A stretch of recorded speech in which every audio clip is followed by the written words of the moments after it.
1차 세계대전, 2차 세계대전. 유럽 전체가 두 번이나 잿더미가 됐던 그 시기에도 단 한 번도 침공당하지 않은 나라가 있어요. 바로 스위스예요. 주변 나라들이 전부 전쟁에 휘말리는 동안 스위스는 어떻게 이 모든 전쟁에서 비켜설 수 있었을까요? 단순히 운이 좋았던 걸까요? 사실 그 안에는 500년 넘게 이어져 온 스위스만의 생존 전략이 숨어 있어요. 오늘 이유도감에서 영세중립국 스위스의 비밀을 파헤쳐 볼게요. 지금은 평화의 상징 같은 나라지만 스위스도 한때는 유럽에서 손꼽히는 용병 강국이었어요. 스위스 용병들은 뛰어난 전투력으로 유럽 각국에서 앞다퉈 데려가려던 존재였죠. 그런데 1515년 스위스는 이탈리아 지역을 놓고 벌어진 큰 전투에서 크게 패배해요. 이 패배로 스위스는 큰 깨달음을 얻어요.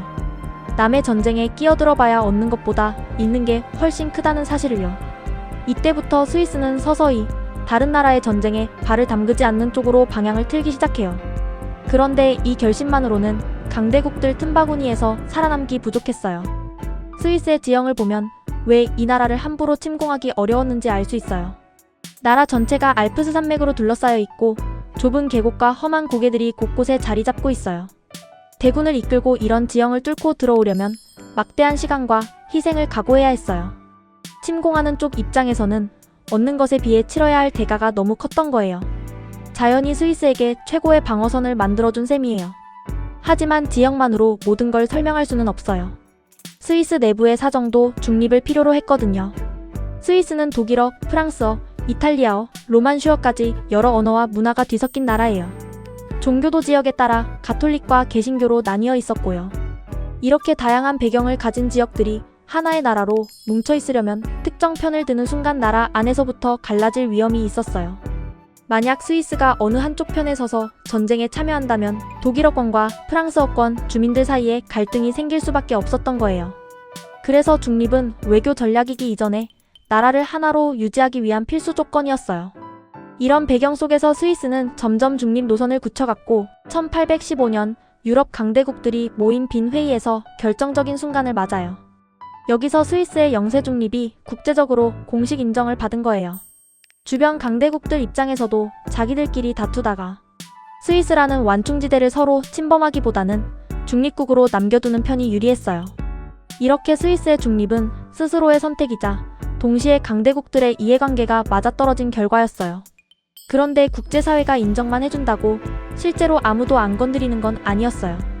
스위스는 스스로를 지킬 힘도 갖춰야 했어요. 스위스는 중립국이지만 군대가 없는 나라는 아니에요. 오히려 전 국민이 군사훈련을 받는 촘촘한 민병대 시스템을 갖추고 있어요.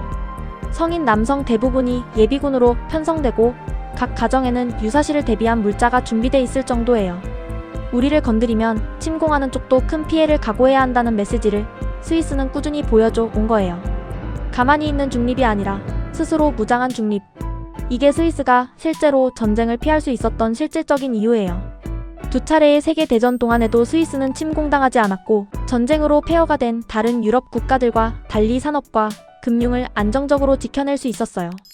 이 안정성 덕분에 스위스는 세계적인 금융 중심지로 성장했고 지금은 국제적 십자사와 여러 국제기구의 본부가 자리한 나라가 됐어요.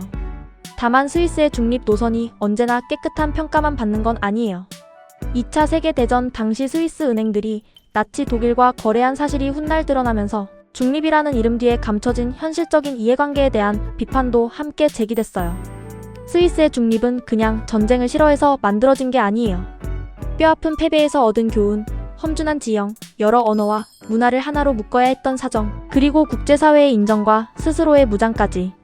이 모든 게 겹쳐서 지금의 영세중립국 스위스를 만든 거예요. 여러분은 중립을 지키는 것과 확실한 편에 서는 것 중에 어느 쪽이 더 나은 선택이라고 생각하시나요? 댓글로 여러분의 생각을 들려주세요. 오늘도 세상의 이유를 하나 알아봤어요. 이유도감이었습니다.